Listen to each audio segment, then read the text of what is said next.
অন্ধকার দূর হতে অনেক দেরি এবং এই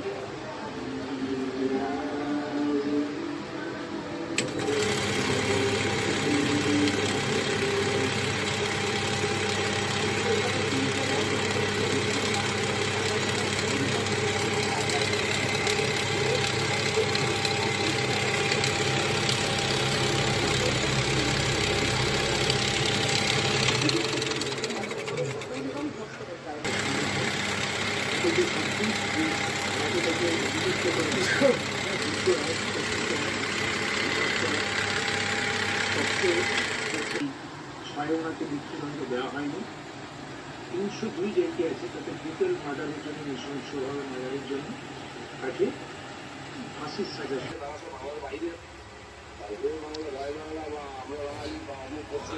এই সমস্ত বাংলা বিরোধী যারা আছে তারা সমাজ বিরোধী।